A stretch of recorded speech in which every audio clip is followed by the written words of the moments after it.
El Professeur. Abonne-toi, champion. Salut les gars, j'espère que vous allez bien. Si tu ne vas pas bien, c'est pas si grave que ça. Ça va aller. Abonne-toi déjà. Il n'y a que chez les Noirs et chez les Maghrébiens qu'on parle de dot. C'est pas forcément quelque chose de péjoratif. Moi, je trouve que c'est quelque chose de bien. C'est symbolique, c'est traditionnel surtout. Ça fait référence à notre culture et je suis pas contre. Mais aujourd'hui, j'ai l'impression que la dot, c'est devenu un business. C'est devenu une activité à part entière où la famille de la mariée va essayer de soutirer le maximum d'argent possible au marié. C'est pas du tout normal. De base, la dot, c'est quelque chose de symbolique. La femme qui vient te parler d'une dot à 10 000, 20 000, 50 000 euros, faut oublier le mariage avec elle. Si une femme réfléchit de la sorte et vient imposer une telle somme à ta famille ou à toi, une petite personne modeste qui essaie de se débrouiller dans la vie, faut la dégager automatiquement. Si tu as des milliards et puis on te demande une dot de 20 000 euros, 50 000 euros, on s'en fout un peu parce que tu as les moyens pour. Mais si dans ton compte en banque, il n'y a pas minimum 5 millions d'euros, elle vient te parler d'une dot à 10 000 euros, 20 000 euros, 50 000 euros, faut la dégager automatiquement. Parce qu'on a des femmes qui sont dans des familles pauvres, qui n'ont elles-mêmes pas connu la richesse, mais qui vont demander à des hommes qui se débrouillent peut-être bien dans la vie, mais qui ne sont pas extrêmement riches, de payer des dots à 10 000, 20 000, 50 000, 100 000 euros. Mon ami. Et après, ce sont les mêmes femmes-là qui vont venir te demander des mariages à 100 000 euros, 150 000 euros, 200 000 euros, parce que c'est qu'une seule fois dans la vie. La femme ne se marie pas déjà pour le mariage en lui-même, elle se marie pour le jour du mariage où elle sera la princesse en blanc et puis elle sera à l'honneur. C'est pour cela qu'elle se marie. Elle ne se marie pas dans l'idée d'être ta femme, elle ne se marie pas pour ce que le mariage implique. Elle se marie pour le jour où on va dire tu es marié. Félicitations à toi, toi au moins tu es marié, tu n'es plus célibataire. Elle se marie pour le statut et non pas parce que tu es un homme exceptionnel et elle se dit qu'elle va terminer ses jours avec toi. La femme ne te voit pas comme cet homme-là exceptionnel que tu penses être dans la grosse majorité des cas. C'est pas par rapport à toi véritablement qu'elle décide de se marier. Vous êtes nombreux à être mariés à des femmes qui ne veulent même pas réellement de vous. Elles ont décidé de se marier parce qu'elles avaient une certaine pression. On lui dit tous les jours, tu dois te marier, tu dois te marier. Elle voit que les hommes ne veulent pas l'épouser. Toi, tu es le petit mouton qui est rentré dans sa vie, la brebis égarée par excellence, qui n'arrive pas à attirer de bonnes femmes potables. Donc la fille qui est passée par 10, 15, 20 mecs, c'est elle seule finalement qui écarte les jambes. Tu n'as pas le choix, donc tu vas te rabattre sur ce que les autres ne veulent pas. Il y a comme c'est misérable, c'est tellement vilain. Aucun homme ne va décider de prendre une femme qui va imposer des standards élevés parce qu'elle est qui? 20 000 euros de dot. Est-ce que vous vous rendez compte de la débilité de la chose même en elle-même? Je vois aussi ces femmes-là venir dire « Mes parents m'ont donné une super bonne éducation. Si tu m'as connu, tu m'as aimé. C'est parce que mes parents investissent en moi. Aujourd'hui, je suis une femme capable parce que je peux avoir un emploi potable. » Généralement, une femme capable, selon elle, c'est une femme qui paie ses factures normalement. Les femmes exceptionnelles qu'elles pensent être là, ce sont des femmes qui arrivent à payer leurs factures comme des humains normaux. Elles se considèrent être exceptionnelles. Pourtant, les hommes le font. Mais bizarrement, un homme qui paie ses factures, vu qu'il ne gagne pas 10 000 euros par mois, il n'est pas exceptionnel. C'est la logique de la femme. Donc, elle va venir te dire ce genre de bêtises-là. Tu sais, mes parents m'ont donné une super bonne éducation. Ils ont investi en moi. Et les moutons de parents aussi vont venir dire « On a élevé bien notre fille. On a énormément dépensé sur elle. Donc, tu dois rembourser mes parents. » Vous voyez comment c'est débile?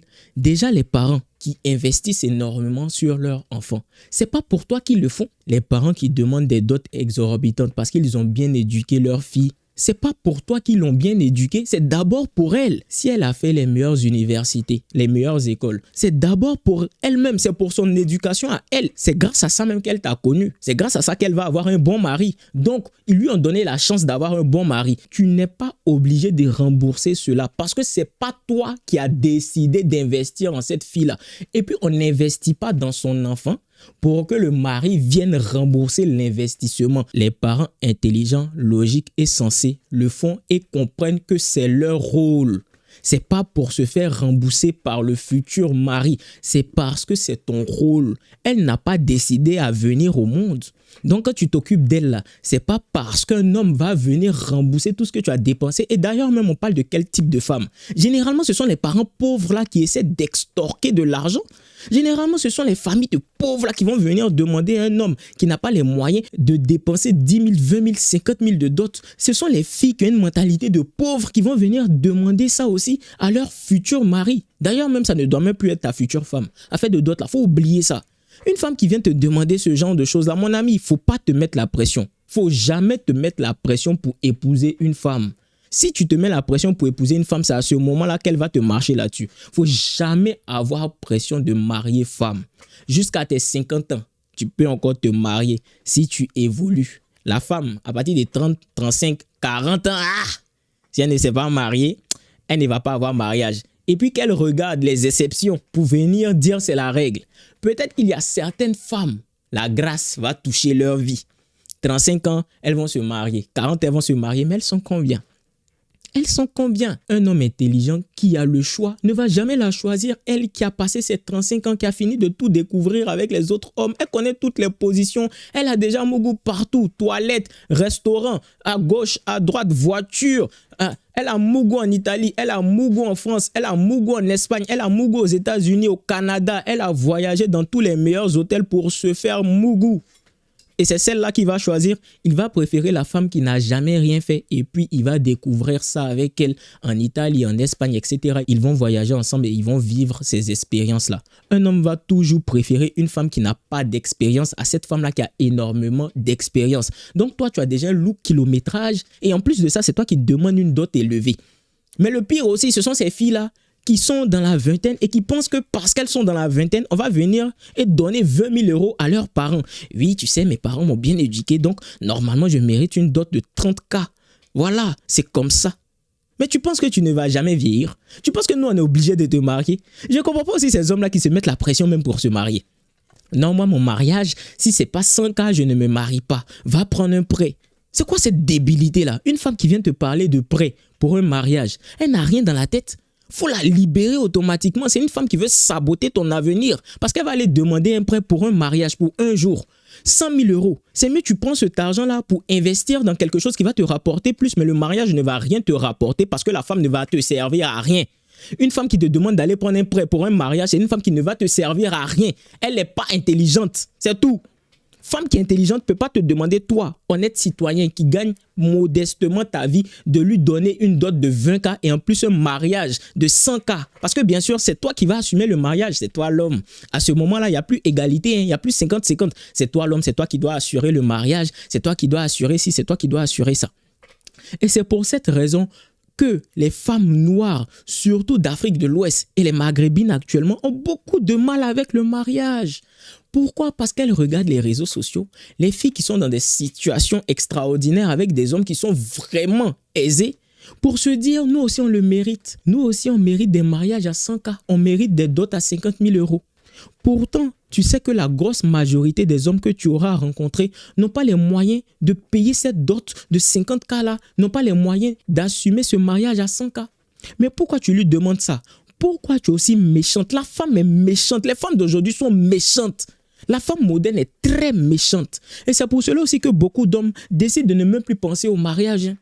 Quand tu es un homme intelligent dans cette génération-là, le mariage ne doit pas être ta priorité. Une femme qui vient te parler de ce genre de débilité-là, où tu as envie de la marier, tu pensais que c'était une bonne femme et puis elle te parle de dot, 50K, mariage à 200K, faut la libérer automatiquement, faut même pas réfléchir, même si tu as 1 million sur ton compte en banque. Parce que le mariage, c'est une seule fois, on va dépenser des milliards. Il y a quoi? Calmons-nous, calmons-nous. Vous savez quel souci? Après le mariage, on ne vit plus. Parce que c'est une seule fois, mon mariage doit être exceptionnel. Parce que tu es une femme d'exception, tu es nul, tu n'es personne, tu n'es pas exceptionnel, tu n'es pas extraordinaire. Tu ne mérites pas ce genre de mariage-là. Et puis, c'est pas une finalité le mariage. Le mariage, c'est après même qu'on voit les réalités du mariage. C'est pas le jour du mariage qui constitue le mariage. C'est ce que vous en faites après. Mais tu demandes à ton chéri d'aller s'endetter pour un mariage. Vous n'avez même pas de maison, vous louez. Vous voyez que certaines femmes ne réfléchissent pas, non? Une femme qui ne réfléchit pas assez comme ça, est-ce que tu vas la prendre pour te marier avec elle? Elle va t'apporter quoi?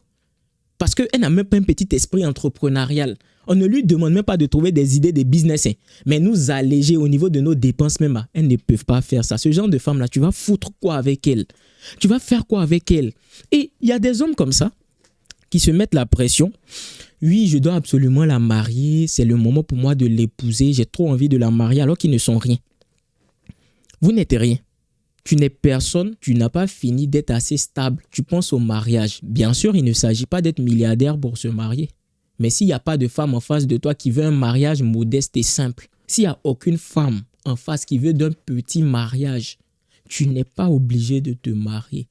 Elles sont trop là à regarder les réseaux sociaux, comme si les réseaux sociaux c'est la réalité.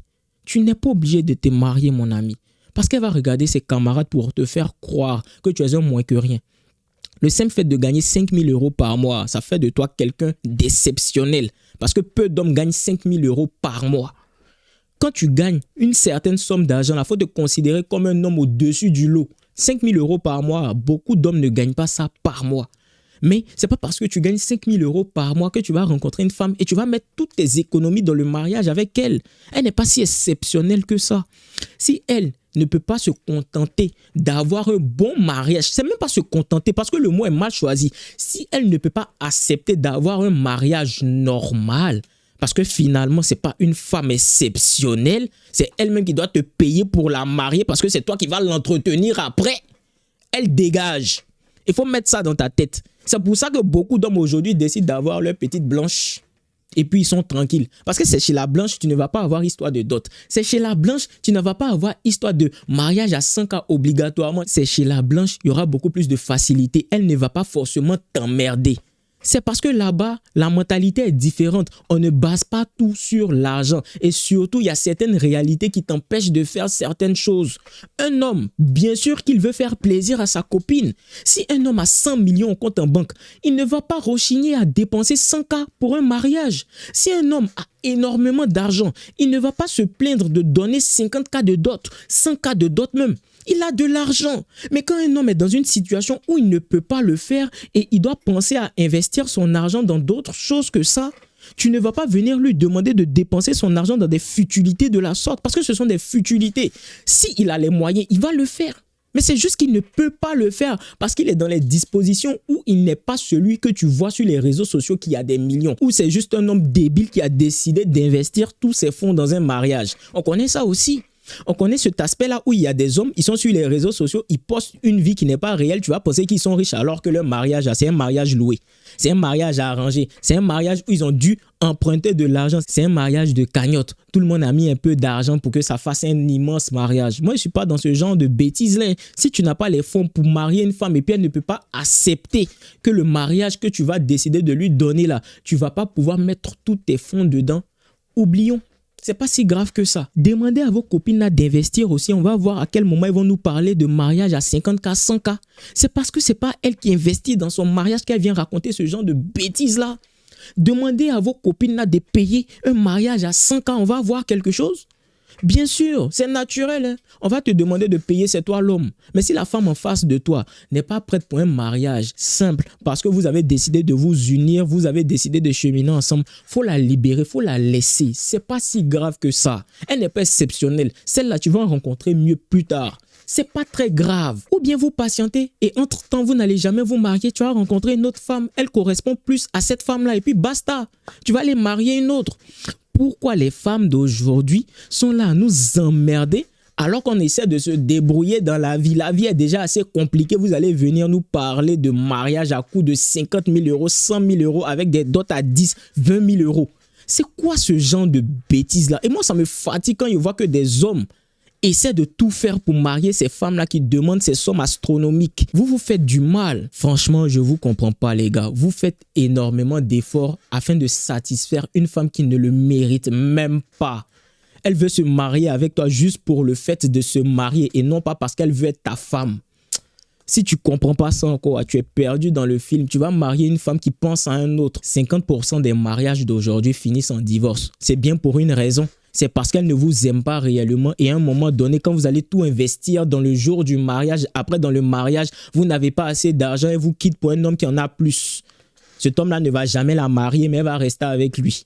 Mais toi, tu investis tout ton argent dans un mariage qui n'est même pas viable. La femme-là va te laisser. Le simple fait d'investir énormément d'argent alors que tu n'es pas éperdument riche, c'est déjà très, très bête. C'est une preuve évidente que tu es une brebis égarée. Si tu as les moyens de ta politique, tu as 100 millions, tu as 10 millions, et puis tu veux faire un mariage à 100K, ça peut se comprendre. Mais si tu n'as rien, cette femme-là, il faut la laisser. Elle pense qu'un autre va lui offrir ce mariage-là, non. Tant mieux, c'est bien. C'est bien, toi tu peux pas. Tu peux pas, laisse-la partir vers son bonheur. Faut pas forcer les gens à rester avec toi. Parce que forcer pour marier une femme là, c'est quelque part la forcer à rester avec toi. Faut pas la forcer à rester avec toi. Une femme qui veut rester avec toi, elle reste. Tu n'as pas besoin de forcer. Les hommes qui ont la pression du mariage, ce sont généralement des hommes qui ont l'impression qu'ils ont besoin d'épouser la femme en face pour se dire que cette femme là va rester avec eux. Certains pensent que le mariage garantit la fidélité et la loyauté de la femme en face. Il n'en est rien. C'est pas parce que tu l'as marié, c'est pas parce que tu te mets la pression pour lui offrir un mariage grandiose qu'elle ne va pas te tromper, qu'elle ne va pas décider à un moment donné de s'intéresser à un autre. Mon gars, faut rester focus sur toi-même. Faut pas te mettre la pression pour un mariage. Dans le mariage, là, qui va profiter à la fin? Tu te mets la pression pour marier une femme de qui tu vas t'occuper. C'est elle qui doit tout faire même pour que le mariage ait lieu. Mais toi, tu te mets la pression pour t'occuper d'une femme après. Ça n'a pas de sens, non? Si tu dépenses tout ton argent le jour du mariage, comment tu t'occupes d'elle par la suite? Et après, c'est cette même femme qui va venir dire tu es pauvre, tu ne peux pas l'envoyer en voyage, tu n'arrives pas à l'envoyer au restaurant. Pourtant, tu as dépensé toutes tes économies pour lui faire plaisir le jour qui est censé être le plus beau jour de sa vie. C'est ce qu'elles disent, hein. Mais dans les faits, elles oublient très vite le plus beau jour de leur vie. Elle va oublier le plus beau jour de sa vie lorsqu'elle va comprendre que tu n'arrives pas à subvenir à ses besoins. L'argent, c'est le nerf de la guerre actuellement, hein. Tu n'as pas l'argent, tu n'as pas femme. Tu ne te développes pas, tu n'as pas femme. Tu n'essaies pas d'avancer, tu n'as pas femme. Tu n'essaies pas de sculpter ton corps, tu n'as pas femme. Tu n'essaies pas de développer ton esprit, tu n'as pas femme. Tu dois être le meilleur pour avoir femme. C'est la vie d'un homme. C'est comme ça, on ne se plaint pas. Tu dois être le meilleur à tout point de vue pour avoir femme. Tu dois savoir mougou, tu dois savoir tout faire pour avoir femme. Mais quand tu as tout, tu ne vas pas t'emmerder à prendre une femme qui va venir t'emmerder.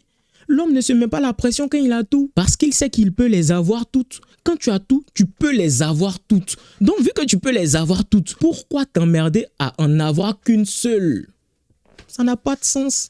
Faut arrêter de te mettre la pression pour l'épouser elle. Elle n'est pas si extraordinaire que ça. Elle vient t'emmerder avec des histoires de dot, etc. Faut la libérer, faut la dégager. Le mariage, c'est pas une priorité pour un homme. Tu peux te marier à 40 ans, tu peux te marier à 50 ans, tu peux te marier à 60 ans. Il y a des tontons, ils voient, ils se marient encore à deuxième femme, troisième femme, quatrième femme. C'est parce qu'ils ont le jet pour ça, c'est parce qu'ils ont la mentalité qui va avec. Ils ont la mentalité de l'homme qui peut assumer 4 femmes. Toi, est-ce que tu as cette mentalité-là? Non. Parce qu'une seule femme même te fatigue. Tu n'arrives même pas à contrôler une femme. Et puis, tu penses avoir 2-3 go. Mais si aujourd'hui, tu n'arrives même pas à contrôler ta petite copine qui ne veut pas se marier avec toi, qui ne veut même pas avoir un petit mariage tranquille et tout, mon ami, il faut te poser des questions. C'est pas mauvais de demander un bon mariage, bien beau, bien chic, hein. C'est pas mauvais. Mais il faut avoir les finances qui vont avec, quoi. Et si tu n'as pas les finances qui vont avec, quelle patiente. Parce qu'il y a certaines femmes, tu as envie de les épouser et tu te dis, celle-là, c'est une bonne femme, on peut construire quelque chose avec elle. Tu commences à discuter avec elle pour voir un peu comment elle réfléchit. C'est très important. Si tu sais que tes finances n'arrivent pas où elle veut t'emmener dans votre mariage, là, tu lui fais comprendre les choses automatiquement. Ah, aujourd'hui, là, j'ai pas l'argent à mettre dans un mariage qui va me coûter 2-3 millions. Je n'ai pas cette somme-là à investir dans un mariage. J'ai envie de t'épouser, mais je veux quelque chose de simple. Si toi, ça ne t'arrange pas, je le comprends, on va patienter. Dans patienter là, commence à envisager marier une autre femme. Parce que c'est parce qu'elle se dit que tu vas patienter avec elle qu'elle n'est pas pressée que vous vous mariez. Faut commencer à réfléchir à la prochaine que tu vas marier. Parce que ce sont ce genre de femmes-là que tu vas attendre toute ta vie et puis elles vont aller se marier avec un autre. Quand elle ne veut pas se marier avec toi, avec l'argent que tu as là, faut commencer à envisager marier une autre. Hein. Mais il faut chercher l'argent aussi. Et quand tu vas avoir les fonds nécessaires, peut-être que tu auras rencontré une autre femme qui, elle, ne se base pas sur un mariage grandiose pour être avec toi. C'est important aussi. C'est juste un contrat à signer. Faut pas qu'on oublie ce fait-là. Hein. Le mariage de base, c'est un accord, c'est un contrat, c'est un engagement fort. Ça peut être entre deux familles, On va parler de dot. Et puis, ça peut être d'un point de vue légal, en fonction de l'administration de ton pays, pour pouvoir permettre à la femme en face d'être en sécurité. Parce qu'il ne faut pas oublier cet aspect-là. De base, on se marie à une femme. Comme ça, s'il t'arrive quelque chose de mal, si tu décèdes par exemple, si tu n'es plus là, elle pourra aisément faire valoir ses droits pour elle-même, mais aussi pour les enfants que vous allez avoir ensemble. De base, c'est ça l'essence même du mariage. C'est pas la cérémonie où on va inviter 100 personnes, on va dépenser des milliers d'euros et puis à la fin, tout le monde va rentrer chez lui rassasié et vous commencez un mariage en étant pauvre déjà. Il n'y a plus de ressources, tu n'as plus l'argent, tu n'as plus d'épargne, tu dois te reconstruire, tu dois rembourser un prêt. C'est quoi tout ça? Mon ami, le mariage, c'est pas les grosses dépenses. Le mariage, c'est très très simple. Ce sont les femmes de cette génération-là qui compliquent le mariage. C'est souvent la famille de cette fille-là qui complique le mariage. Sinon, le mariage, c'est totalement simple. C'est facile de se marier. Bonne chance pour trouver une femme aujourd'hui qui va te dire « Moi, j'ai pas besoin de tout ça ». C'est pour cela que certains frères décident d'aller de l'autre côté. Où là-bas, ils vont pas trop se faire emmerder. Chacun ses choix. On va s'arrêter là pour cette vidéo. N'oublie surtout pas, si tu veux mieux comprendre la psychologie féminine, il y a ma formation, les lois de la psychologie féminine. Le lien en description, je te laisse aller voir de toi-même de quoi il s'agit. On se retrouve de l'autre côté. C'est le moment pour toi de passer à l'action si tu veux réellement comprendre la nature féminine. Allez, ciao!